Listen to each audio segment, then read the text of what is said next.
Es lo mismo, mamá, cómaselo. Esa frase todavía me retumba en el alma, porque nadie imagina lo que se siente cuando quien diste la vida te mira con desprecio y te ofrece comida que ni a un animal se le daría. Aquel día, la casa olía a grasa vieja y a silencio. El televisor estaba encendido sin sonido, y yo estaba sentada frente a la mesa de fórmica, con mi plato humeante frente a mí. Me temblaban las manos, porque algo en mi corazón me decía que algo no estaba bien, que ese olor no era de caldo ni de sopa, sino de algo agrio, rancio, que se pegaba al paladar antes de probarlo siquiera. Mi hijo, Julián, me observaba desde la puerta de la cocina, con los brazos cruzados, y esa mirada impaciente que había aprendido en los últimos meses. «Cómase eso, mamá, no sea delicada», dijo, y me empujó el plato un poco más cerca. Traté de sonreír, de fingir que no sentía el nudo en la garganta, porque una madre, aunque la estén humillando, a veces sigue buscando la forma de proteger a su hijo del propio juicio que merece. Con la voz entrecortada le pregunté, «¿Qué es esto, Julián?» Y él, sin siquiera girar la cabeza, soltó un «comida es comida», mientras abría la puerta para dejar entrar al perro. El animal se acercó de inmediato, olfateando el aire, moviendo la cola, y entonces lo entendí todo. Lo supe con un golpe de dolor que me dobló el alma. Lo que yo tenía frente a mí no era un guiso, ni un intento de sopa. Eran las sobras del costal de croquetas del perro, mezcladas con agua caliente. Sentí que el tiempo se detenía, que las paredes me miraban con vergüenza, que mi corazón, ese que tanto había resistido, empezaba a romperse en silencio. Tragué saliva, fingí que no me importaba, y bajé la mirada para no dejar que las lágrimas me delataran, pero no pude evitarlo. Las lágrimas se me salieron solas, tibias, cansadas, resignadas. Quise decir algo, pero el aire no me salía. Julián encendió un cigarro y salió al patio como si nada hubiera pasado, como si alimentar a su madre con comida de perro fuera tan común como servir un plato de frijoles. Me quedé ahí, con el plato entre las manos, mientras el perro me miraba con tristeza, esperando su ración. No sé cuánto tiempo pasó antes de que el olor me venciera, y tuve que apartar el plato. No comí, no pude. Sentí una mezcla de hambre, rabia y una tristeza tan grande que no cabía en mi pecho. En ese momento no pensé en venganza ni en justicia. Pensé en el niño que yo había criado, en el pequeño Julián que lloraba cuando se raspaba las rodillas, al que le hacía chocolate caliente en las madrugadas frías cuando estudiaba. ¿En qué momento se había convertido en este hombre sin alma, sin compasión, sin memoria? Afuera, el sol se estaba poniendo, y una sombra naranja llenaba el comedor. El perro se acostó a mis pies, y sentí el peso de la vida entera sobre mis hombros. Recordé la voz de mi difunta madre diciéndome: «Uno no cría hijos para que le devuelvan lo mismo, Mercedes, sino para enseñarles lo que es el amor». Y yo creí que eso bastaba, que amar era suficiente para que ellos entendieran cómo se trata a una madre. Pero me equivoqué. Me quedé mirando el plato, el vapor que ya se había disipado, y sentí que lo que desaparecía con él era el último hilo de respeto que me quedaba en esa casa. «Es lo mismo», había dicho mi hijo. No, no era lo mismo. Nada vuelve a ser lo mismo después de ver a tu propio hijo tratarte peor que a un animal, Sin embargo, me quedé callada, con la dignidad apretada entre los dientes, porque las madres de mi generación no gritamos, no denunciamos, no pedimos, solo resistimos. Pero en ese silencio se me fue algo del alma, y aunque nadie lo notó, ese día empezó el final de todo. Pero para entender cómo llegamos aquí, debo contarle la historia completa. Yo me llamo Mercedes Campos, pero en el barrio siempre me han dicho Doña Meche. Y aunque mi cuerpo ya no se mueve tan ligero como antes, mi memoria sigue siendo fiel como las manos que amasan. Nací en una casa humilde, con paredes de adobe y techo de lámina, en una colonia donde todos se conocían por nombre y por desgracia. Mi vida nunca fue fácil, pero tampoco me quejo. Aprendí pronto que la pobreza no da vergüenza si uno la enfrenta trabajando. Desde los 17, vendí tamales afuera del mercado Juárez. Cada madrugada, cuando la mayoría dormía, yo ya estaba moliendo el maíz, sazonando la carne y rezando en silencio para que me alcanzara la masa. Así, con los años, logré sacar adelante a mi hijo, Julián, el único regalo que la vida me dio antes de arrebatarme todo lo demás. Su padre se fue cuando el niño apenas tenía 4 años, un hombre débil, con el alma encogida por la bebida. Yo no lloré su ausencia porque ya había aprendido que el llanto no alimenta. Prometí que mi hijo no pasaría hambre, que estudiaría y tendría lo que yo nunca tuve. Esa promesa se volvió mi oración diaria, mi motor, mi castigo y mi orgullo. Cada moneda que ganaba la guardaba en una cajita de galletas que escondía detrás del altar de la Virgen de Guadalupe. Cuando Julián necesitó zapatos nuevos para la escuela, los conseguí. Cuando le pidieron materiales para la secundaria, los compré, aunque yo tuviera que comer pan duro. Y cuando lo vi con su primer diploma en la mano, sentí que todo valía la pena, que los callos en mis manos y el cansancio en mis piernas tenían sentido.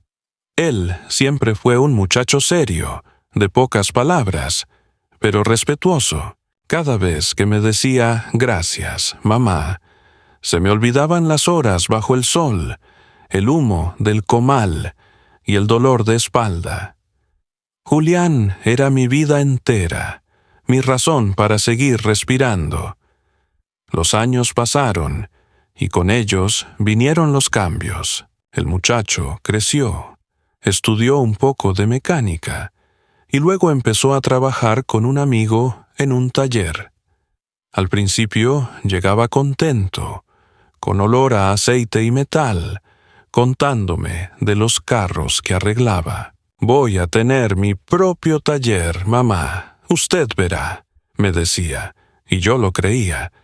Hasta que un día llegó con una sonrisa nerviosa y me presentó a Luz Helena, una muchacha bonita, de cabello pintado y voz dulce. Parecía educada, amable, hasta que se mudaron juntos y empecé a notar cómo su voz se volvía más fría, más calculadora. Pero yo callé, porque las suegras callan, y porque lo único que yo quería era que mi hijo fuera feliz. Viví sola algunos años mientras ellos formaban su familia. Julián me visitaba los domingos y me traía pan dulce. Me abrazaba fuerte y decía que me extrañaba. Yo le respondía siempre con el mismo chiste. «Pues si me extrañas tanto, ¿por qué no te vienes a vivir conmigo otra vez?» Él se reía y cambiaba de tema, pero un día, sin aviso, me dijo que quería hacer una inversión grande. Había conseguido un préstamo. Quería ampliar la casa y poner una refaccionaria al frente. Me pidió que lo ayudara, que vendiera mi casita vieja y le prestara el dinero para cumplir su sueño. Se lo juro, mamá, usted nunca va a necesitar nada. Vivirá conmigo, y entre los dos cuidaremos uno del otro, me prometió. Yo lo miré y sentí orgullo. ¿Cómo no confiar en él?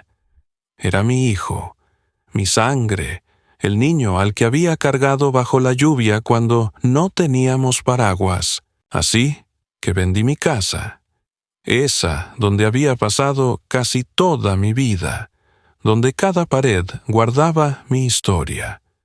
No me importó el dolor, porque lo hacía por él. Con el dinero se amplió la casa, se pintaron las paredes y se compraron herramientas nuevas. Yo me mudé con ellos, llevando solo una maleta con mis vestidos y mi máquina de coser. La primera semana fue bonita. Luz, Elena sonreía.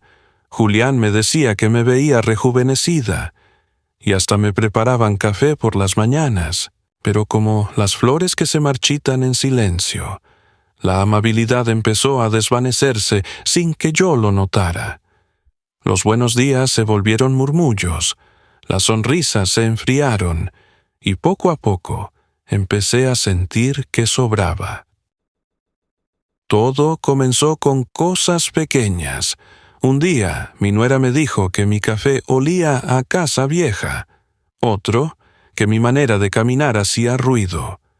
Me pedía que no me sentara en la sala porque manchaba el sillón claro. Julián no decía nada, solo bajaba la mirada, como si no quisiera ver. Y así, entre silencios y suspiros, fui entendiendo que mi presencia ya no era bienvenida.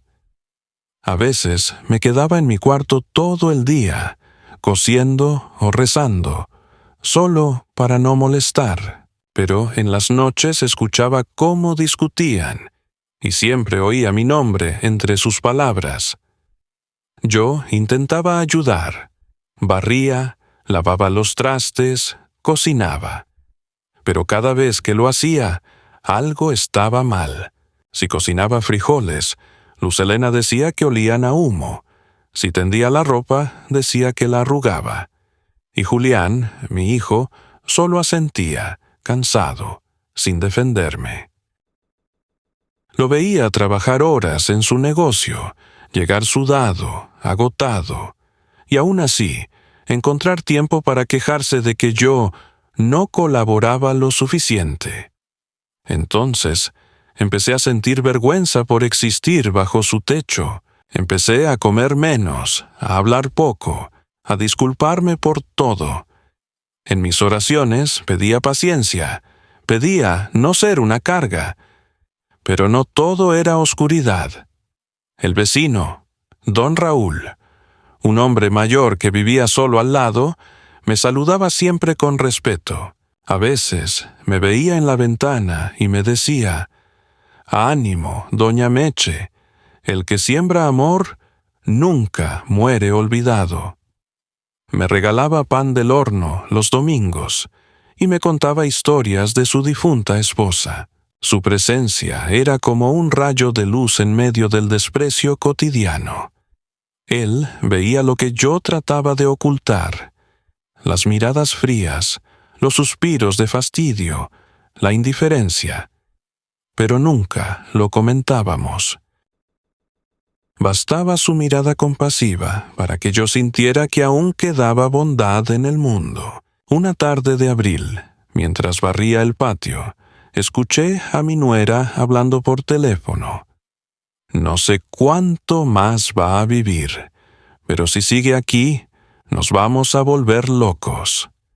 Me quedé quieta, con el corazón encogido. Más tarde, cuando Julián regresó del trabajo, ella le dijo en voz baja, pero yo la escuché: «Tu mamá gasta más en gas que lo que aporta, y ni siquiera come mucho. Ya ni para croquetas tenemos, pero ella sigue pidiendo desayuno como si fuera reina».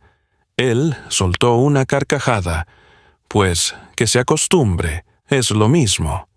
Esa frase, dicha con tanta frialdad, fue como un golpe seco que me dejó sin aire. Es lo mismo. No entendí del todo lo que quería decir, pero sentí que algo dentro de mí se partía. Esa noche recé más fuerte que nunca. Le pedí a Dios que me diera fuerza para seguir, que no me dejara caer en la amargura. Pensé en irme, en buscar un cuarto en renta, pero no tenía dinero. Todo lo había puesto a nombre de mi hijo. Todo. Me dormí con los ojos húmedos, abrazada a mi rosario, sintiendo que el mundo se volvía cada vez más pequeño. Los días siguientes fueron más fríos. Julián casi no me hablaba, y cuando lo hacía, era con tono de fastidio. Luz Helena apenas me dirigía la palabra. Mi vida se redujo a esperar la hora de dormir, porque al menos en los sueños aún podía imaginar que seguíamos siendo familia. Pero el amanecer siempre me recordaba la verdad. Mi hijo, el mismo que un día me prometió que nunca me faltaría nada, empezaba a tratarme como una carga que no podía soltar. Y yo, terca, seguía creyendo que el amor lo curaría todo, que bastaba con callar para que las cosas mejoraran. No sabía que mi silencio solo alimentaba su desprecio. Así empezó la grieta invisible que se abría entre nosotros, lenta pero segura, como un hilo que se deshilacha sin que uno lo note. Lo que antes era ternura se convirtió en distancia, y lo que antes fue respeto se volvió indiferencia. Y aunque yo todavía lo miraba con amor, ya no veía en sus ojos al hijo que crié, sino a un extraño que compartía mi sangre. Todavía no sabía hasta dónde llegaría su crueldad, ni que aquel es lo mismo se convertiría en una sentencia que marcaría mi destino. Pero esa noche, mientras escuchaba al perro rascar su plato vacío, tuve un presentimiento amargo. Algo muy oscuro estaba por comenzar. Los días se volvieron todos iguales, una larga sombra de silencio que se estiraba desde la madrugada hasta la noche. En la casa ya nadie me hablaba, a menos que fuera para darme una orden. Luz Helena pasaba junto a mí como si fuera un mueble más, sin mirarme, y Julián, mi hijo, apenas levantaba la vista del celular cuando llegaba del trabajo. Yo preparaba mi propio café, tibio y amargo, porque sabía que si usaba la leche, ellos se quejarían de que ya no rendía para los demás. Empecé a notar cómo las cosas desaparecían de mi pequeño espacio. Primero mis cobijas, luego mi radio, después una foto de cuando Julián era niño, que desapareció del buró y nunca volvió. Intenté preguntarle, pero él solo murmuró que quizá se había caído, sin levantar los ojos. Esa indiferencia dolía más que un grito. Un grito al menos reconoce que existes. El silencio te borra. A veces escuchaba sus conversaciones desde mi cuarto, palabras que nunca debí oír. No sé por qué tu mamá no se muere ya, Julián, no aporta nada, y tú cada día estás más cansado, decía ella. No digas eso, respondía él a veces, pero con un tono tan débil que parecía una excusa. Pues si no la sacas tú, la saco yo. Entonces el corazón se me apretaba tanto que sentía que no respiraba. No entendía cómo el amor podía volverse algo tan frío, cómo los mismos labios que un día me dijeron «Te quiero, mamá», podían ahora pronunciar esas frases sin temblar. Yo había escuchado historias de hijos ingratos, de viejos abandonados en hospitales, pero nunca imaginé que viviría una así dentro de mi propia sangre. El único consuelo que me quedaba era el perro, un mestizo grande y peludo que me seguía a todas partes. Se llamaba Rocco. Cuando nadie me veía, le hablaba bajito, le contaba mis penas como si entendiera. Él me respondía con su cola, con sus ojos nobles, y se acostaba a mis pies. A veces, en la cocina, mientras yo lavaba los platos, él se acercaba a lamerme la mano, y ese gesto simple me hacía sentir viva. Quizá por eso, Luz Helena empezó a odiar también al perro. Ese animal deja pelos por todos lados, y tu mamá lo malacostumbra, decía. Pero yo lo alimentaba igual, escondiéndole pedacitos de tortilla o huesos de pollo, porque era el único ser que me ofrecía cariño sin juicio. Una tarde, mientras barría el patio, sentí el cuerpo débil. El sol quemaba, el aire pesaba, y el mareo me obligó a sentarme. Julián pasó junto a mí sin detenerse, y cuando le pedí un vaso de agua me dijo que estaba ocupado. Rocco ladró, como si protestara por mí, y él le gritó que se callara. Esa noche me quedé despierta, pensando en mis años, en todo lo que había dado, en lo poco que quedaba de mí. Me dolían las piernas, las manos, el alma. Quise llamar a mi vecina, pero la vergüenza me detuvo. Nadie quiere ser la vieja que se queja de su familia. El siguiente domingo, don Raúl me vio colgando la ropa y se acercó al alambrado. «Doña Meche, ¿está bien? Se ve pálida». Sonreí como pude. «Estoy bien, don Raúl, solo cansada». Él insistió. «Si necesita algo, me avisa, yo la veo muy sola». Le agradecí y volví a entrar con la voz quebrada. Esa noche escuché a Luz Helena reírse. «Mira a tu mamá coqueteando con el viejo del lado, a su edad». Me dio vergüenza, rabia y tristeza al mismo tiempo. Cerré la puerta de mi cuarto y recé. Los días se fueron deshaciendo en un mismo patrón: desprecio, silencio, humillación. Si tomaba más tiempo en el baño, se quejaban del agua. Si cocinaba, se quejaban del olor. Si me sentaba en la sala, me pedían que me moviera. Empecé a comer en mi cuarto, en silencio, con el perro acostado a mi lado. Pero incluso eso se volvió un problema. Una noche, Luz Helena entró sin tocar la puerta y me gritó: «Ya le dije que no dé de comer a ese animal aquí dentro. Esto no es su casa». Yo solo la miré, sin fuerza para responder. «Usted no entiende, ¿verdad? Todo lo que toca huele a viejo». Y cerró la puerta con fuerza. Desde ese día, algo se rompió definitivamente entre nosotros. Julián se volvió más duro, más distante. Lo veía beber cerveza en la sala, con la mirada perdida, mientras su esposa lo envenenaba con palabras. «Mira cómo te mira, Julián, con lástima. Ni agradece lo que haces por ella». Yo me escondía en mi cuarto, rezando para no oír, pero los rezos ya no traían consuelo. Sentía que Dios me escuchaba, pero guardaba silencio, como todos los demás. Y entonces llegó el día que marcaría todo. Una mañana me sirvieron un plato de sopa. El olor era extraño, diferente.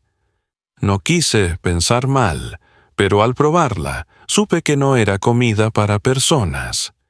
Era un sabor metálico, áspero, imposible de confundir. Miré hacia la puerta y los vi a ambos observándome desde la cocina. Luz Helena sonreía. «¿Qué pasa, doña Mercedes? ¿No le gustó la sopita?» Julián bajó la vista, sin decir nada. «¿Qué es esto, hijo?», pregunté, con la voz temblorosa. Y entonces él dijo, sin mirarme, con una calma que helaba: «Es lo mismo, mamá. Comida es comida». Esa frase me partió el corazón. Sentí que el mundo se me venía encima. No lloré frente a ellos, no di el gusto, solo dejé la cuchara. Respiré hondo y bajé la mirada. Cuando se fueron, me quedé sola, con el perro, mirando el plato. Rocco se acercó, olfateó y empezó a comer. Yo comprendí entonces la crueldad en toda su magnitud. Habían preparado comida para el perro y me la habían servido a mí, no por error, no por necesidad, sino por desprecio. No lo podían haber planeado mejor si su intención era quebrarme. Me quedé quieta, con las manos temblando. Quise gritar, pero no salió nada. Sentí un frío recorrerme la espalda. El perro me miró con tristeza, como si entendiera que algo se había roto para siempre. Entonces supe que ya no había marcha atrás. Esa tarde no comí. Esa noche tampoco dormí. El silencio de la casa era tan profundo que podía oír mi propio corazón golpear dentro del pecho. En mi mente se repetía la frase: es lo mismo, es lo mismo. Pero no era lo mismo. Era el punto en que un hijo deja de ser hijo y una madre deja de reconocerse. Pasaron los días. Nadie mencionó lo ocurrido. Ellos actuaban como si nada. Me daban restos de comida fría, pan duro, sopa aguada. Y yo aceptaba en silencio, porque no quería provocar más odio. A veces pensaba en escaparme, en caminar hasta el mercado, buscar algún lugar donde dormir, pero las piernas no me respondían como antes. Me dolían los huesos, me mareaba con facilidad. Sabía que si me iba, terminaría en la calle, y esa vergüenza no la soportaba. Prefería morir ahí, con mi dignidad, aunque ellos me trataran peor que a un animal. Don Raúl empezó a sospechar. Me veía cada vez más delgada, más apagada. Un día me trajo un pedazo de pan y una mirada de tristeza. Doña Meche, no se deje, por favor, no se lo merece. Le respondí que estaba bien, que eran cosas de familia, pero él no me creyó. Esa misma tarde lo vi instalando una pequeña cámara en su ventana, apuntando hacia mi patio. No le pregunté por qué. En el fondo, sentí una esperanza que no quise reconocer. Tal vez alguien, al fin, me vería. Y así, sin que yo lo supiera, el destino empezó a moverse. Julián y su esposa siguieron su rutina de desprecio, sin imaginar que alguien observaba desde al lado. Yo, mientras tanto, seguía con mis días silenciosos, hablando con el perro, rezando sin fe, recordando a la niña que fui y a la mujer que trabajó toda una vida solo para terminar así. Nunca imaginé que la justicia vendría no de mis palabras, sino del ente discreto de un vecino que no soportó ver más humillación. Pero en ese momento, yo aún no lo sabía. Solo sentía el peso de la vergüenza y el eco de aquella frase maldita que me seguía golpeando el alma. Es lo mismo. Esa semana, el cuerpo me avisó que ya no podía más.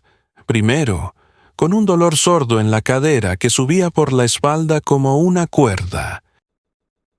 Tensa, y luego con un cansancio que no se parecía al de una jornada de tamales, sino a un vacío que dejaba todo en penumbra. Y aún así, me levanté como pude, apoyada en la pared, para no escuchar los suspiros molestos de Luz Helena cuando me veía tardarme en cruzar la cocina, porque ya entonces yo intentaba que mis pasos no estorbaran, que mi respiración no sonara, que mi existencia no reclamara espacio, y se volvió normal comer a deshoras, de pie junto al fregadero, con el plato casi frío, concentrándome en no hacer ruido con la cuchara, mientras Rocco, mi único guardián, me miraba desde el suelo con esa paciencia noble que tienen los animales cuando entienden el dolor sin que uno lo explique.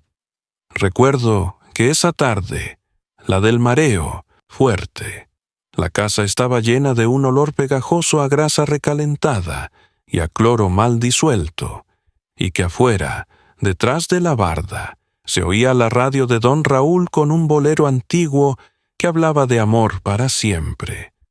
Y se me encogió el corazón, porque yo tenía el amor, sí, pero no tenía él para siempre, y la vergüenza de sentirme un estorbo me apretó la garganta como una cuerda fina, y pensé en la cajita de galletas donde guardé toda la vida los ahorros que ahora eran paredes ajenas y piso brillante, por el que no podía caminar sin permiso. Me temblaron las manos al intentar cortar un trocito de pan duro, y en ese temblor se me resbaló el vaso, y cayó al suelo con un estruendo que a mí me pareció un trueno. Y entonces apareció Luz Helena, de la nada, como si me vigilara desde detrás de las puertas, con la mirada llena de fastidio, y una sonrisa torcida que picaba como espina, y me dijo con voz dulce que cortaba más que un grito que empezara a recoger mis cosas, porque ya estaban pensando en convertir mi cuarto en bodega, y tuve que tragar saliva y decir que sí, que lo entendía, porque a esa altura una aprende que no es el volumen lo que hiere, sino la intención, y la intención de ella era echarme sin mancharse las manos, y Julián, mi hijo, entró unos minutos después, cansado y con olor a aceite, y le contaron que yo andaba tirando vasos y ensuciando el piso, y él apenas me miró, como quien mira un cuadro que ya no le gusta, y dejó caer una frase que me perforó por dentro. No hagas enojar a Luz, mamá, coopera tantito. Y yo pensé en todo lo que significaba cooperar en esa casa, que era callar cuando me dolía la cadera, sonreír cuando me servían caldos aguados, agradecer migajas como si fueran banquetes, y me escuché, diciéndole que sí, que iba a cooperar, para ahorrarle el disgusto de tener que defenderme, porque hacía mucho que él dejó de hacerlo. Esa noche no pude dormir. La cadera ardía, la cabeza latía, y me envolví en una cobija que olía a naftalina y a mis propios rezos, y supe con una claridad que me asustó que estaba tocando el fondo, que se me estaba acabando la fuerza de inventarme excusas para el desprecio, y que el cuerpo, siempre paciente, me estaba cobrando con intereses los años de cargar canastas, de caminar con lluvia y de aguantar lágrimas para que no se salaran los tamales. Amanecí con fiebre y sin hambre, y aún así traté de levantarme para barrer el pasillo, porque de alguna forma absurda yo creía que la limpieza podía comprarme un poco de paz, y cuando Julián me vio pálida, apoyada en la pared, solo dijo que no exagerara, que a mi edad ya todos nos sentimos así, como si el dolor fuera un capricho. Y yo lo miré con una ternura triste, porque aún entonces, en ese hoyo oscuro, seguía viéndolo como el niño que se dormía con los zapatos puestos, seguía buscándole la cara buena, seguía perdonándole por adelantado, y al hacerlo, me perdía a mí, me borraba, me convertía en una sombra que pide permiso para existir. Alrededor del mediodía el hambre fue un zumbido lejano, y el estómago se me revolvió cuando abrí la olla, y volvió ese olor agrio que ya conocía demasiado bien, y pensé que si comía me enfermaría más, y si no comía me iba a desvanecer. Y entonces apareció Rocco a olfatear el aire con un gemido, como si pidiera disculpas por tener hambre también, y le acaricié la cabeza y le dije bajito: «Perdón, hijo, perdón por no poder con más». Y fue él, no un humano, quien me entendió. Esa tarde, antes de que cayera el sol, salí al patio para respirar un poco de aire sin cloro, y me agarré del tubo de la ropa para mantenerme en pie.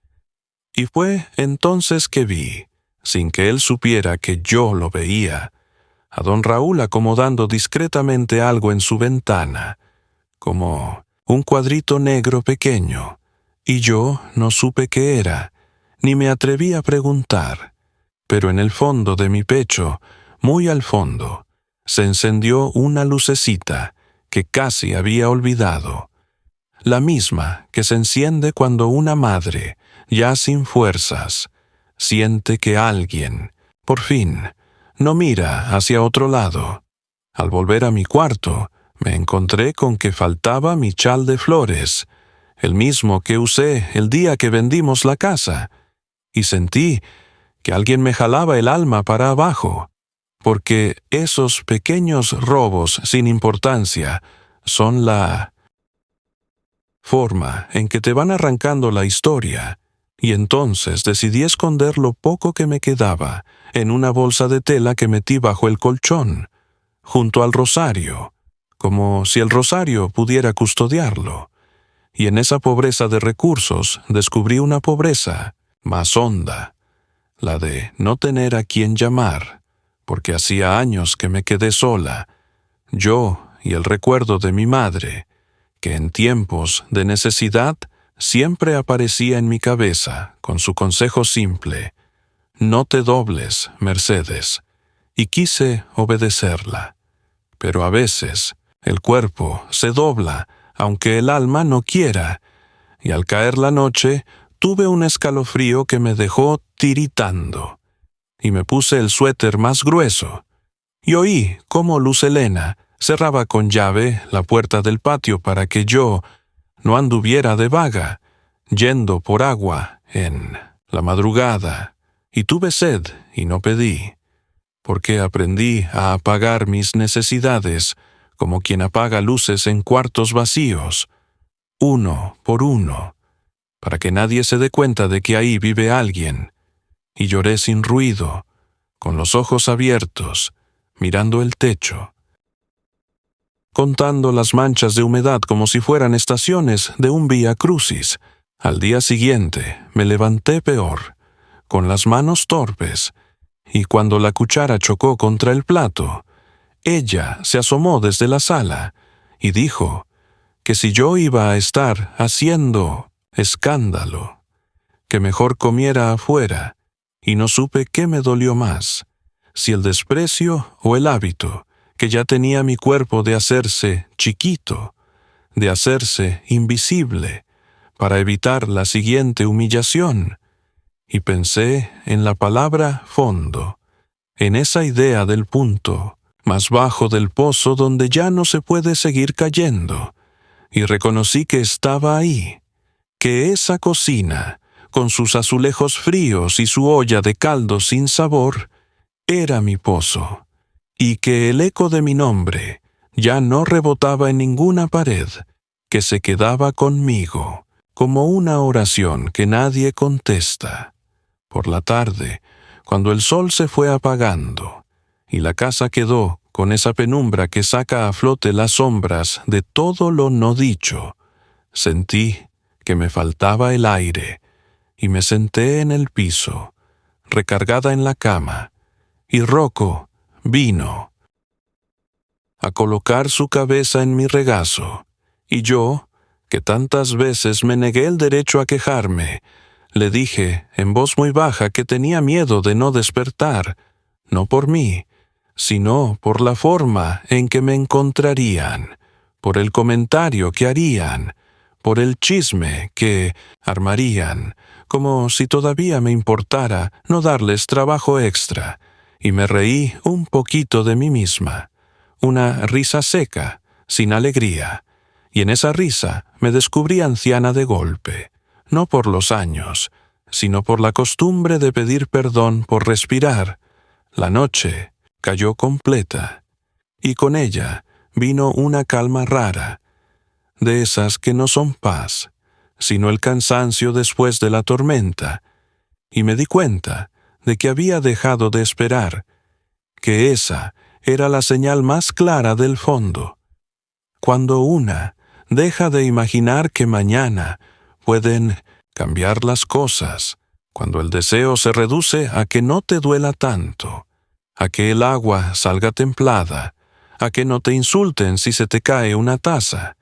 Y me quedé con esa calma amarga, casi agradecida de que al menos no hubiera gritos, y dormí a ratos, con sudor frío y un sueño espeso que olía a cloro, y al amanecer, cuando todo aún estaba en silencio, sentí por primera vez, de verdad, que no quería salir del cuarto, que prefería quedarme ahí como una sombra, y al mismo tiempo, sin entender por qué, me atravesó una voluntad chiquita, pero firme, como cuando la tierra reseca guarda todavía una semilla, y esa semilla dijo muy quedito dentro de mí, que el fondo también sirve para impulsarse, pero que antes tenía que reconocerlo, admitirlo, mirarlo, sin vergüenza. Y así me quedé, sentada en el borde de la cama, con esa semilla tibia, diminuta, escondida debajo de todas mis tristezas, porque el punto más bajo no hizo ruido, no trajo sirenas ni testigos. Fue un susurro largo de cansancio. Fue una noche con sed y sin llave. Fue la certeza de que, aunque yo no pronunciara la palabra auxilio, alguien, allá afuera, una cámara invisible, una mirada de vecino, una justicia que aún no veía, se estaba preparando para mí. Y esa intuición mínima, casi una alucinación, no me curó el dolor, no me devolvió los ahorros ni la casa, pero me sostuvo lo suficiente para no soltarme en el abismo, para guardar la voz en el pecho y esperar, sin esperarlo, el primer gesto que rompería el hechizo del silencio. Yo pensé que después de tocar fondo ya no pasaba nada más, que los días se repetirían como un rosario sin misterio, el mismo desprecio, el mismo dolor, el mismo plato triste empujado hacia mí con desgano. Pero la vida, incluso cuando una ya no espera nada, se encarga de mover cosas en silencio, y la verdad empezó a salir a la luz un día cualquiera, un día que parecía igual que todos, con el mismo cielo blanquecino y el mismo olor a cloro barato flotando en la casa.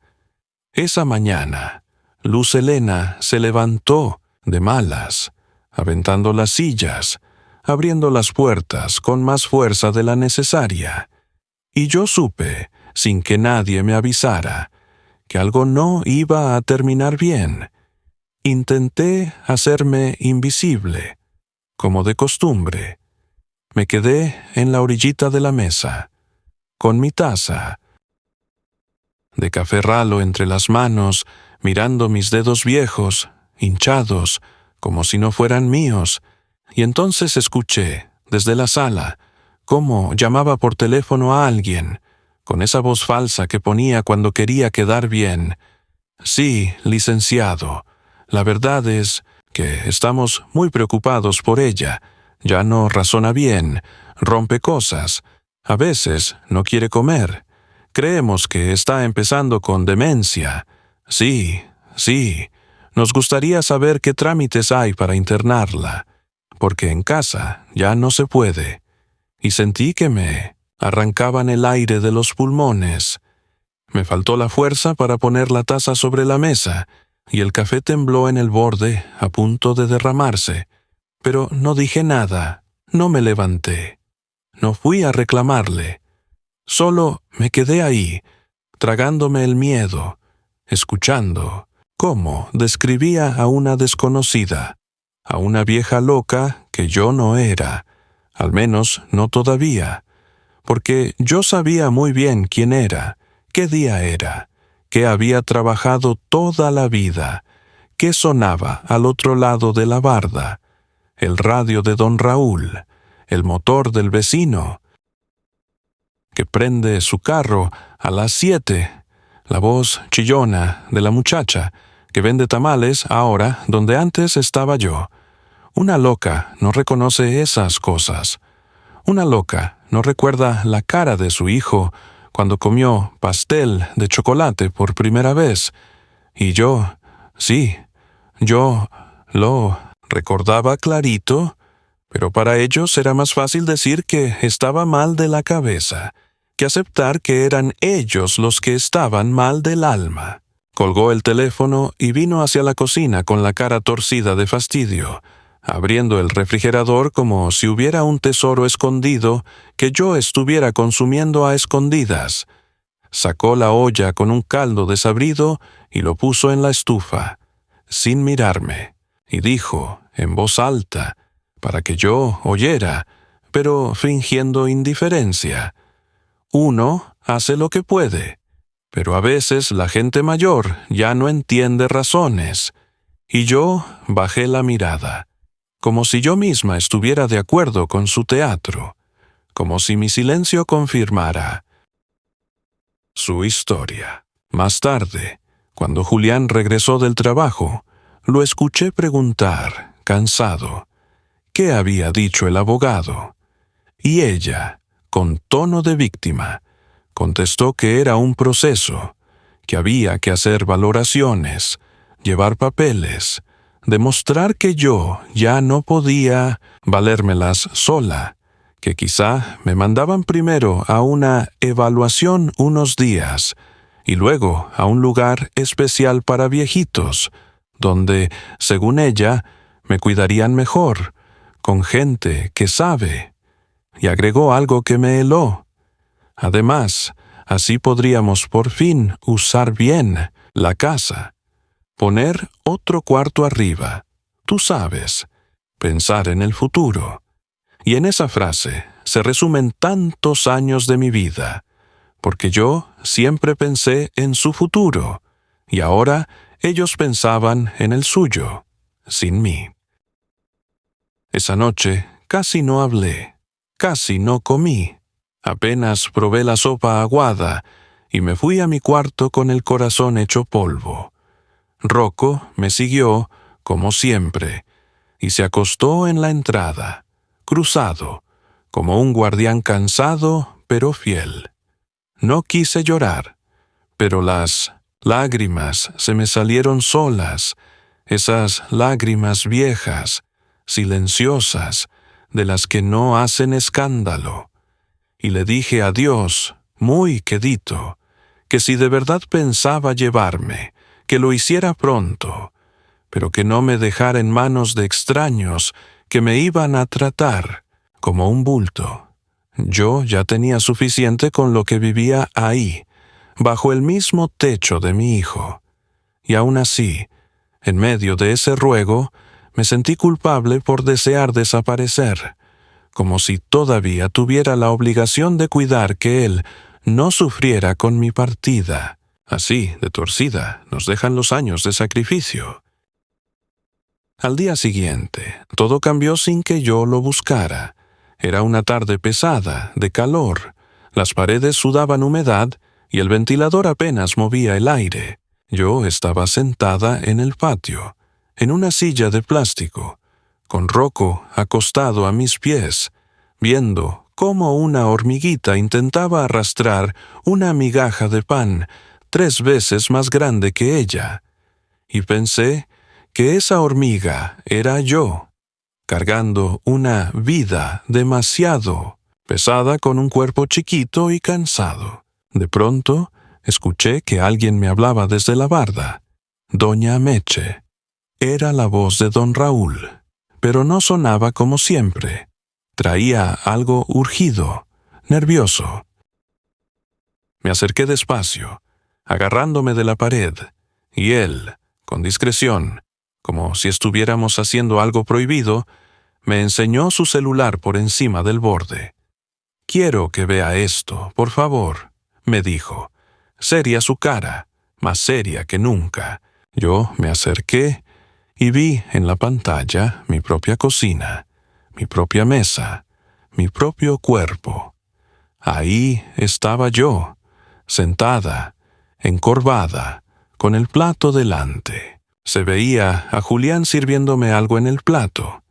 Y luego, unos segundos después, se veía claramente cómo sacaba, del costal de croquetas del perro, un puñado que Luz Helena le alcanzaba, y las echaba en una olla con agua caliente, cómo revolvía todo con una cuchara, y luego me lo ponía frente, mientras ellos dos se miraban entre sí con burla contenida. En el video se oía mi voz preguntando qué era eso, y la voz de mi hijo respondiendo, con esa frialdad que yo conocía tan bien. «Es lo mismo, mamá, comida es comida». Sentí que las piernas no me respondían, que el piso se movía. Me agarré más fuerte de la barda.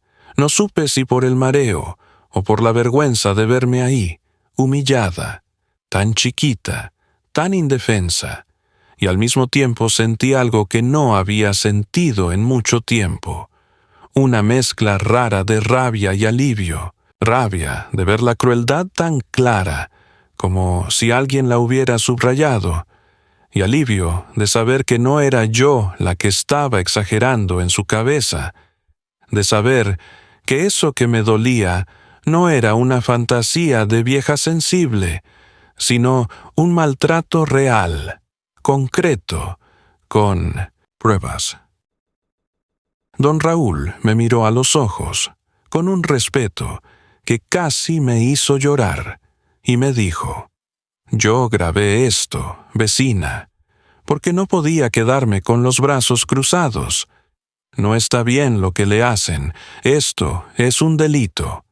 ¿Me entiende? Un delito. Usted no está sola». Cuando dijo delito, la palabra me sonó ajena, pesada, como si perteneciera a otros mundos, a noticias de la tele, no a la vida de una vieja que solo quería paz. Él insistió: «Si usted quiere, podemos ir al DIF o a la policía. Yo la acompaño. Tengo más videos. No es la primera vez que pasa.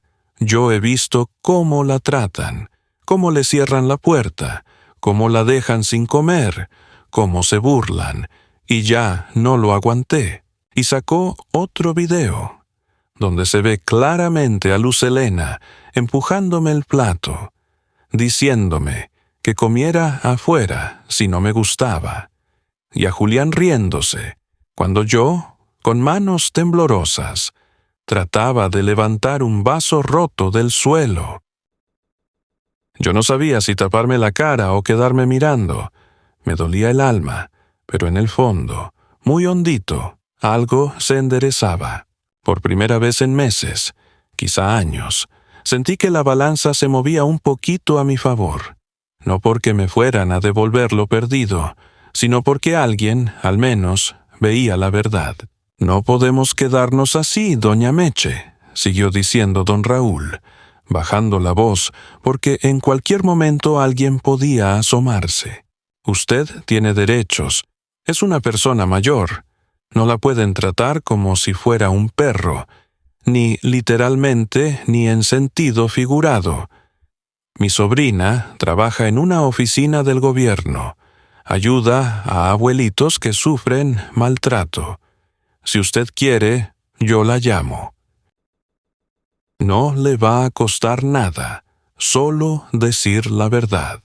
Y ahí, en ese momento exacto, me di cuenta de algo muy duro, que yo llevaba tanto tiempo callando por amor, por vergüenza, por costumbre, que ya no recordaba cómo se decía la verdad en voz alta cuando esa verdad implica señalar a un hijo. Me quedé ahí, con el nudo en la garganta, y le dije la frase más triste que he dicho en toda mi vida. ¿Y si hablando les hago daño? Y él, con los ojos llenos de compasión, me respondió: daño ya se lo están haciendo ellos a usted, vecina. Decir la verdad no es venganza, es justicia. Esas palabras se me clavaron como estacas, pero no dolían como las humillaciones de la casa. Dolían como cuando el doctor aprieta una herida para limpiarla. Esa misma tarde, mientras Luz Helena salía a hacer unos trámites y Julián se quedaba dormido frente a la televisión con una cerveza a medio tomar, don Raúl tocó discretamente a mi puerta y me dijo que su sobrina estaba al teléfono, que si quería hablar con ella. Apreté el auricular como si fuera algo sagrado. Del otro lado sonó una voz firme, joven, respetuosa, que me dijo: «Doña Mercedes, me habló mi tío de usted. Yo trabajo con adultos mayores. Lo que le están haciendo no está bien. Usted puede denunciar. Podemos ayudarla a salir de ahí si es necesario. Pero necesito que me diga si quiere hacerlo». Yo dudé mucho. Sentí que traicionaba a mi hijo, que lo entregaba a manos ajenas. Pero luego recordé el plato con croquetas. Recordé la llamada para internarme. Recordé cada mirada de asco, cada desprecio. Y por primera vez no me puse yo en segundo lugar. Pensé en mi propio cuerpo, en mi propio corazón cansado, en mi derecho a no morir humillada. Sí, dije al fin, con la voz bajita pero firme: sí quiero. Ella me explicó con paciencia qué era el maltrato a personas mayores, que había leyes, que no se trataba solo de golpes, sino de humillaciones, de privación de alimentos, de prácticas degradantes, que eso que yo creía que solo era una falta de respeto era algo grave ante la ley.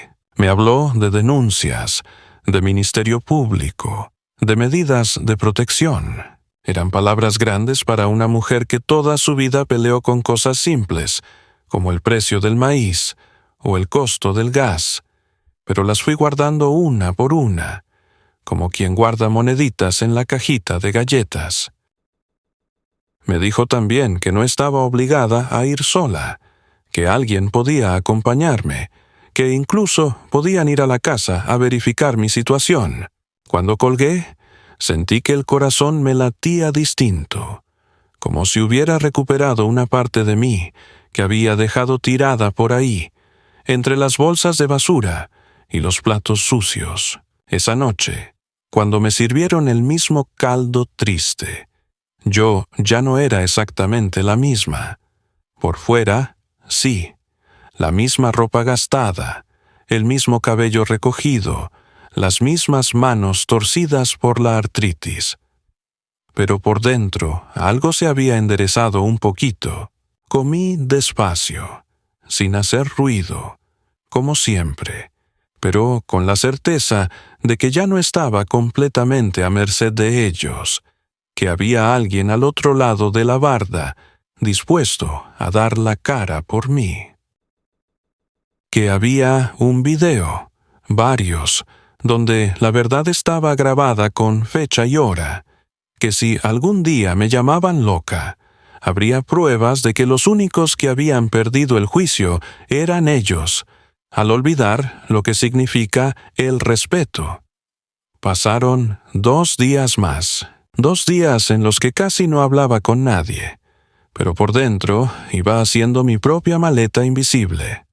No de ropa ni de cosas, porque casi nada me pertenecía ya, sino de decisiones. Don Raúl me avisó que había ido al DIF, que les enseñó uno de los videos, que una trabajadora social se había quedado con la boca apretada de coraje, que le dijeron que eso no se iba a quedar así. Yo lo escuchaba, y me costaba creerlo. Era como si estuvieran hablando de la vida de otra señora, no de la mía, pero la realidad se encargó de despertarme definitivamente una mañana en que tocaron la puerta con fuerza, golpes firmes, esos que uno reconoce como los de la autoridad. «Policía municipal, abra por favor», se oyó desde la entrada. En ese momento, mientras Julián se levantaba sobresaltado del sillón y Luz Helena salía del cuarto con la cara pálida, yo estaba en la cocina, con un vaso de agua en la mano. El vaso me tembló. El agua se movió como en lago agitado. Supe, sin que nadie me lo dijera, que el tiempo de callar se había terminado. No sabía qué iba a pasar, no sabía si me iban a creer, si se iban a llevar a mi hijo, si él me iba a odiar para siempre. Pero por primera vez en mucho tiempo, por encima del miedo, sentí otra cosa. Una calma rara, firme, como la que sentí el día que firmé la venta de mi casa pensando en darle un futuro mejor. Solo que esta vez firmaba dentro de mí un pacto distinto, no volver a negar mi propio dolor. Mientras oía el ruido de la puerta abriéndose, las voces serias de los oficiales, y veía de reojo a don Raúl parado en la banqueta con su celular en la mano, supe que la verdad había dejado de ser un secreto enterrado en mi cocina, y que yo, la misma vieja que hacía unos días se sentía hormiga cargando una migaja imposible, estaba a punto de descubrir que también podía morder. No por odio, no por venganza, por dignidad, solo por eso. Y eso, a mi edad, ya era más que suficiente. Cuando escuché el «Policía municipal, abra por favor», sentí que el tiempo se partía en dos, como si todo lo vivido hasta ese momento se quedara en un lado de la puerta, y lo que estaba por venir estuviera del otro, esperando a que alguien girara la chapa.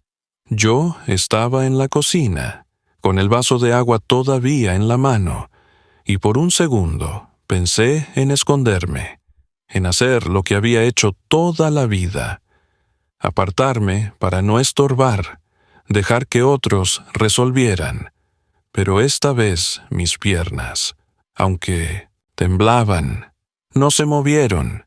Me quedé ahí, como anclada al piso, sintiendo el latido de mi corazón en los dedos, mientras escuchaba a Julián murmurar un «Ya voy, ya voy», y avanzar hacia la puerta con pasos pesados, y a Luz Helena acomodarse el cabello a la carrera, como si la peinada pudiera borrar su alma.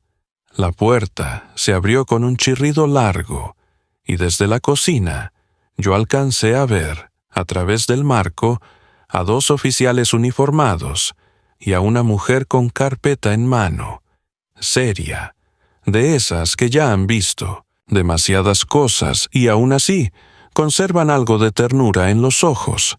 Fue ella la que habló primero, con una voz firme pero respetuosa. «Buenas tardes. Venimos por un reporte de posible maltrato a persona adulta mayor. Aquí vive la señora Mercedes». Campos. Y oí cómo Julián dudaba apenas una fracción de segundo antes de responder que sí, que yo era su mamá, pero que debía haber un malentendido, que ahí todos me cuidaban muy bien, que quién sabe quién habría inventado cosas, y yo, desde la cocina, sentí una mezcla extraña de vergüenza y coraje, porque incluso frente a la autoridad, su primera reacción fue negar, maquillarlo todo, como si se tratara de un chisme de vecindad y no de la vida de su propia madre. La mujer pidió entrar. Los policías también. Y yo me apuré a dejar el vaso en la tarja, me limpié las manos en el delantal y me enderecé lo más que pude para que no me encontraran encogida como una sombra. Y cuando dieron la vuelta al pasillo y llegaron a la cocina, yo ya estaba de pie, agarrada del respaldo de una silla, con el corazón en la boca, pero la mirada lo más firme que pude. Ella se acercó y me dijo: «Usted es la señora Mercedes». Asentí, y al responder sentí que la voz me salía más clara de lo que esperaba. «Sí, soy yo». Y entonces ocurrió algo que nunca había pasado en esa casa. Alguien se dirigió a mí como si yo fuera el centro y no el estorbo. «Venimos porque alguien hizo una denuncia. Hay videos. Necesitamos saber cómo se siente usted, cómo la tratan aquí». Y al oír la palabra videos, vi por el rabillo del ojo que Julián volvía la cabeza hacia la ventana que daba a la casa de don Raúl, y supe que había entendido de golpe de dónde venía todo. No hubo tiempo de que montaran un teatro perfecto.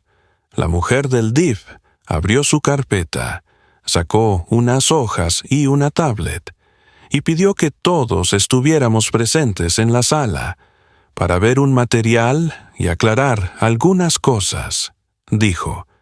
Y aunque Luz Helena insistió en que no hacía falta, que seguro era todo un malentendido, los oficiales le marcaron con la mirada que no estaba preguntando, sino informando.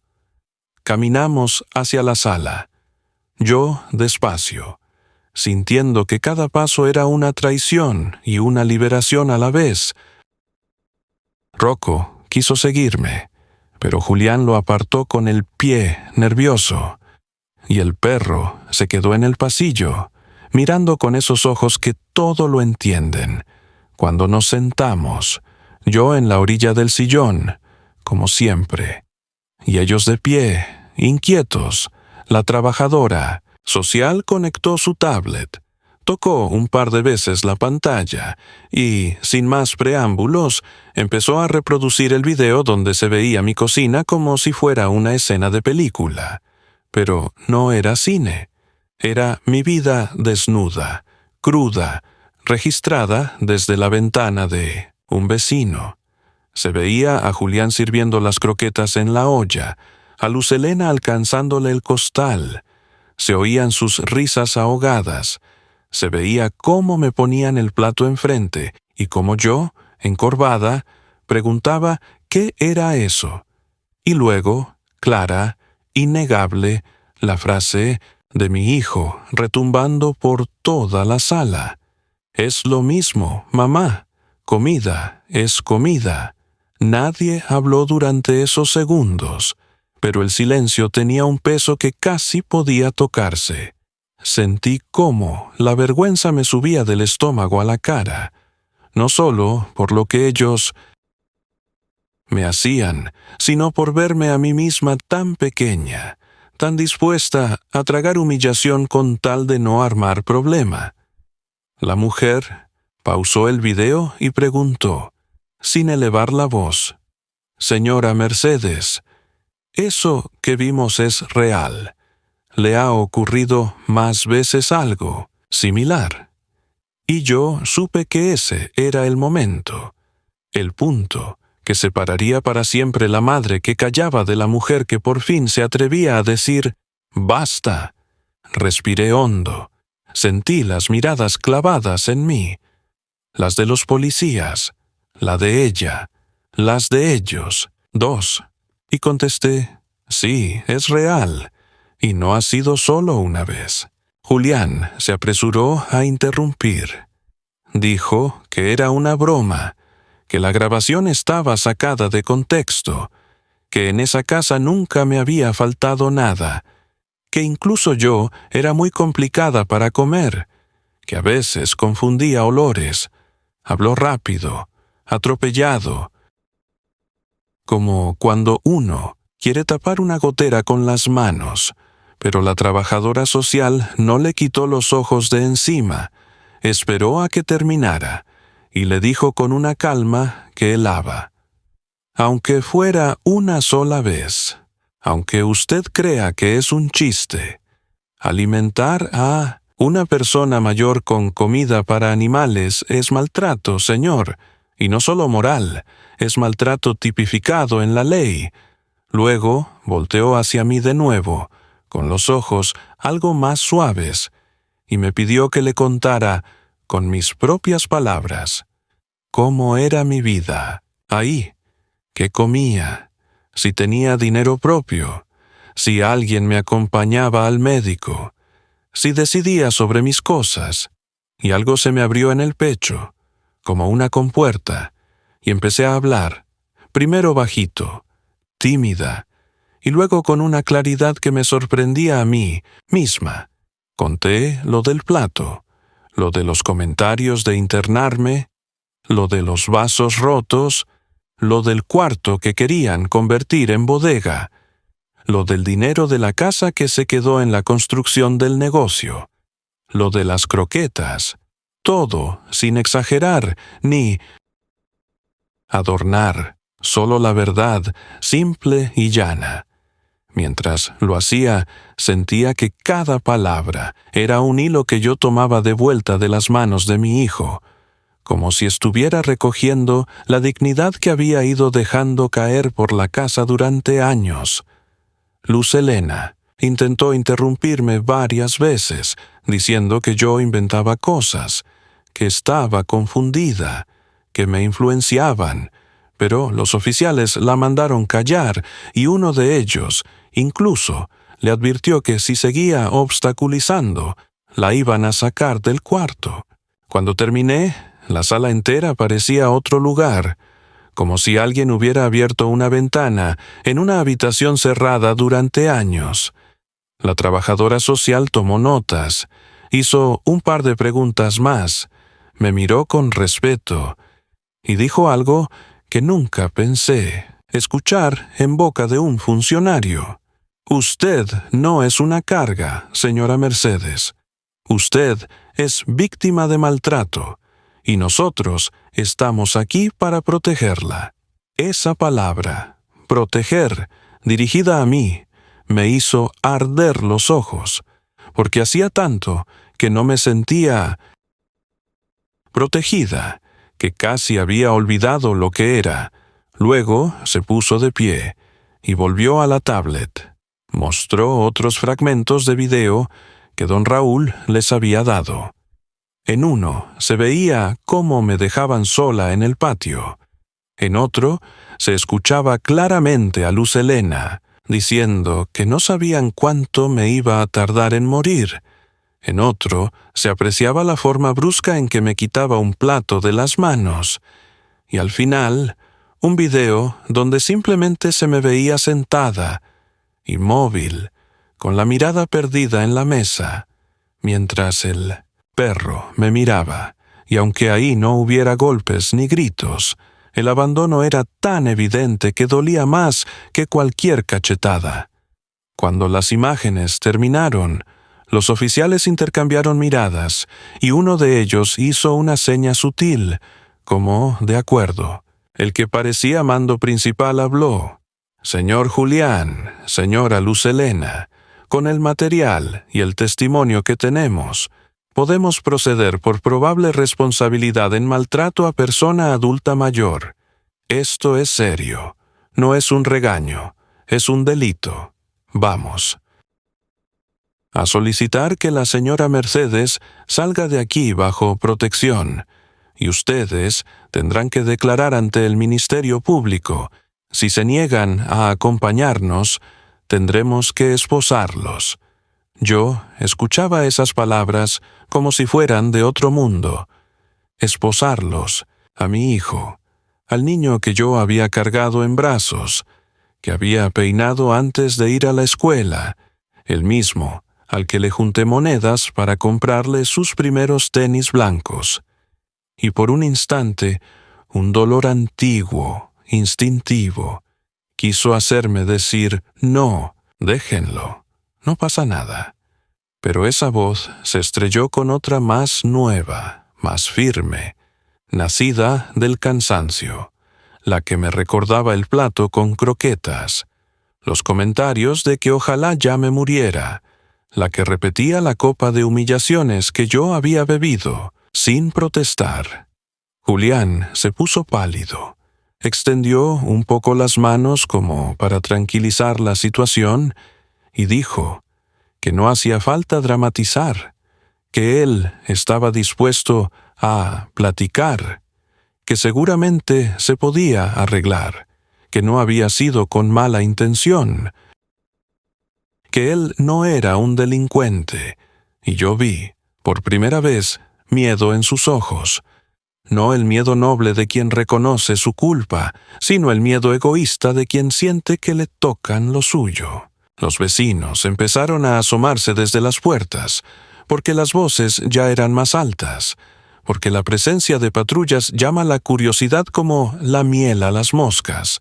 Por la ventana alcancé a ver a doña Chela con el delantal puesto, a unos muchachos que dejaron de jugar fútbol en la calle, a una señora que se tapaba la boca con la mano, pero sobre todo vi a don Raúl, firme, recto, con la mirada clavada en la puerta de mi casa, como si estuviera enviándome fuerza desde la banqueta.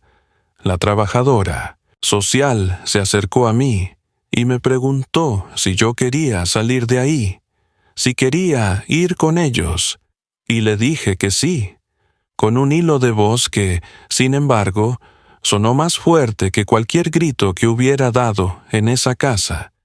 Entonces, ocurrió la escena que jamás imaginé.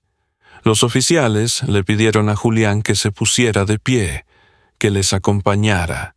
Uno de ellos sacó las esposas, esas que yo solo conocía de las noticias, y en medio del intento desesperado de mi hijo por decir que todo era un error, que yo estaba manipulada, que el vecino era un metiche, le tomaron las manos, se las llevaron a la espalda y se las aseguraron con un clic seco que me atravesó el pecho. Luz Helena empezó a gritar, a insultar a todos, a mí, a don Raúl, a la mujer del DIF. Llegó a decir que yo era una malagradecida, que después de todo lo que me habían dado, así les pagaba, que qué clase de madre era. Y yo, por primera vez, no bajé la mirada ante sus palabras. Cuando lo tuvieron ya controlado, antes de sacarlo, uno de los oficiales, quizá movido por humanidad, me preguntó si quería decir algo. Yo me levanté despacio. Sentí que las piernas me pesaban siglos. Caminé hacia donde estaba mi hijo, con las muñecas sujetas y la cabeza gacha, y lo vi como si fuera la primera vez, sin los lentes de madre que todo lo disculpa, sino con los ojos de una mujer vieja que ya no puede mentirse. Supe que era posible que esa fuera la última vez que lo tenía tan cerca, sin barrotes de por medio. Y aún así, no lloré. No le dije que lo perdonaba. No le supliqué por él. Solo me acerqué lo suficiente para que me escuchara. Y, con la voz serena, le dije, «Lo que duele no es la comida, hijo. Lo que duele es que se te olvidó quién soy». Y en esa frase iba todo: las madrugadas de tamales, los zapatos comprados con monedas, la casa vendida, el plato de croquetas, los silencios eternos. Él no me miró a los ojos, apretó la mandíbula, como si quisiera decir algo, y no pudiera, y por un segundo vi, muy en el fondo, al niño que fue, asustado, perdido, pero ya era tarde, Ya no era mi responsabilidad sostenerlo. Ya no era mi tarea rescatarlo de sus propias decisiones. Lo sacaron a la calle, con los vecinos observando, algunos murmurando, otros simplemente mirando en silencio. Y yo sentí que cada paso que daban alejándolo de la casa era también un paso que me alejaba a mí de la culpa que había cargado por tanto tiempo. La trabajadora social me tomó del brazo con suavidad y me dijo que iban a llevarme primero a una revisión médica, que después veríamos lo del albergue o alguna opción segura, que ya no volvería a dormir bajo ese techo. Luz Helena se quedó en la puerta, gritando que me iba a arrepentir, que yo no sobreviviría sola, que nadie cuida a una vieja como la familia, y tuve ganas de reírme, no por burla, sino por lo absurdo de esa frase después de todo lo que había pasado, pero solo la miré y le dije algo que me salió del alma sin rencor. La familia no es la sangre, hija, es el trato. Y vi cómo esa frase la desarmaba un segundo antes de que se diera la vuelta y entrara a la casa dando un portazo, como si así pudiera borrar la escena. Al cruzar el umbral, sentí que los pies me pesaban menos, como si hubiera dejado un costal invisible detrás de mí. Don Raúl se acercó de inmediato, con los ojos vidriosos, y me preguntó si estaba bien, si necesitaba algo, y yo, que tantas veces me creí sola, lo abracé del brazo como si fuera mi pariente más cercano. Gracias, fue lo único que pude decir. Gracias por no hacerse el ciego. La trabajadora social le comentó que seguramente lo llamarían como testigo, que su valentía había sido clave, y él solo encogió los hombros, humilde, diciendo que no había hecho nada del otro mundo, que solo había usado su celular, pero nosotros tres sabíamos que había hecho mucho más que eso. Había visto mi dolor, y no lo dejó pasar. Me ayudaron a subir a la patrulla, no en la parte de atrás, sino en el asiento delantero de otra camioneta, porque yo no iba detenida, yo iba rescatada, y esa diferencia se me quedó grabada como una cicatriz buena, de las que recuerdan que uno salió vivo, mientras el motor arrancaba y la calle empezaba a hacerse pequeña detrás del parabrisas. Me permití, por fin, soltar una lágrima, no por el hijo esposado, ni por la casa perdida, ni por los años de humillación, sino por algo más profundo, por la certeza de que, aunque tarde, la verdad había encontrado camino, y que yo, una vieja que se creía hormiga, había tenido el valor de decir sí, cuando la justicia tocó a la puerta. Cuando me llevaron al albergue aquella noche, después de que los médicos me revisaron y anotaron mis moretones viejos, mi desnutrición leve y el cansancio que llevaba pegado a los huesos, sentí como si mi cuerpo por fin se permitiera caer en un sillón que llevaba años esperando, un sillón de descanso que no tenía dueño, sin horarios, sin órdenes, sin el sonido áspero de alguien burlándose a mis espaldas. Me dieron una habitación pequeña, con una cama limpia y una cobija suave que olía a jabón, no a cloro ni a humedad, una ventana por donde entraba la luz tenue del farol de afuera, y un vasito de agua tibia que tomé despacio, como si fuera un regalo. Esa primera noche dormí de corrido, sin abrir los ojos cada hora, sin sentir miedo de que alguien entrara a quitarme algo, y cuando desperté al amanecer con el canto de los pajaritos del patio, lloré, no de dolor, sino de alivio, de ese alivio profundo que llega cuando una entiende que sobrevivió, que pasó lo peor, que el silencio ya no es amenaza, sino descanso. La trabajadora social vino temprano, se sentó junto a mi cama y me explicó los pasos que seguirían. Medidas de protección, declaraciones, seguimiento médico, apoyo psicológico. Y mientras me hablaba despacio, con no sé ese tacto, como si yo fuera alguien valioso y no una carga, sentí que algo dentro de mí se enderezaba. Un huesito invisible que había vivido doblado por tantos años. Los días siguientes fueron como una rehabilitación del alma. Yo caminaba por el pasillo, agarrada de la barandilla, mirando cómo otras señoras tejían, cómo algunos señores jugaban dominó, y pensé que quizá no todo estaba perdido, que todavía quedaban personas buenas, que todavía era posible sentir paz sin pedir permiso.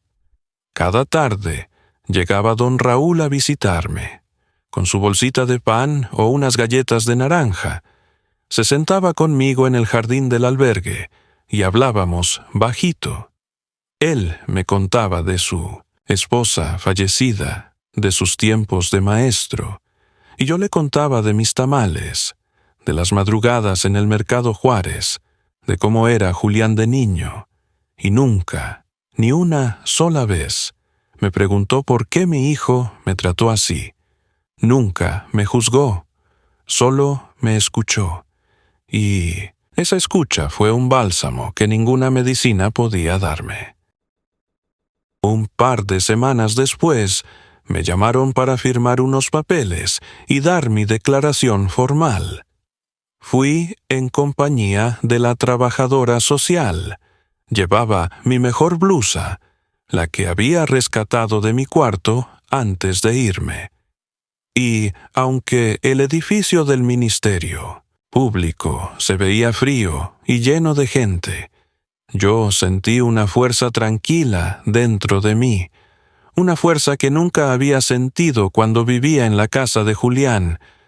Declaré todo, con la voz clara, sin temblar, sin adornar, sin justificarlo a él, solo diciendo la verdad como si la sacara del fondo de una olla muy vieja, una verdad espesa, lenta, que por fin veía la luz.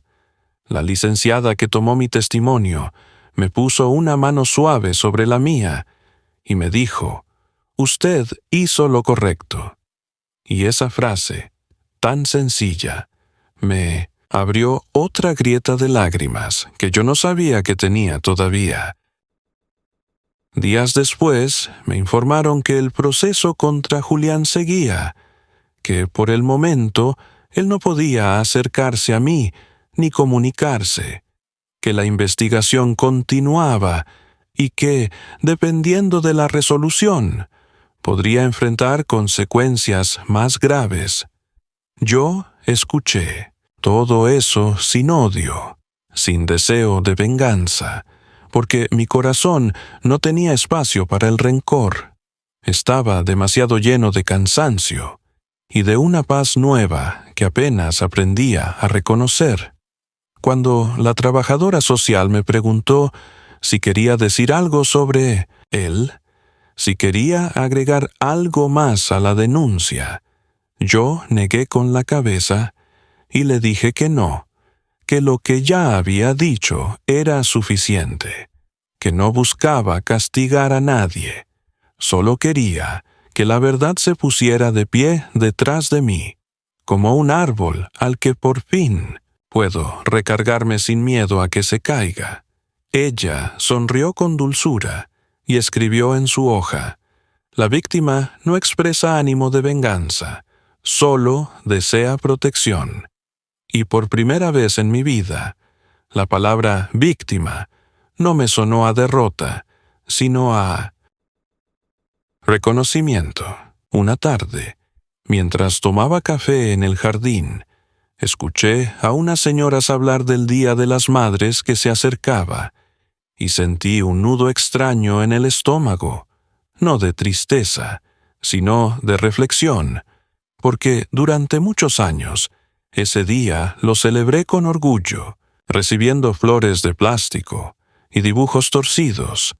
Y ahora, en este nuevo capítulo, entendí algo que me costó aceptar: que ser madre no significa permitir que los hijos te destruyan, que el amor no exige martirio, que una madre también tiene derecho a decir ya no, aunque la voz le tiemble.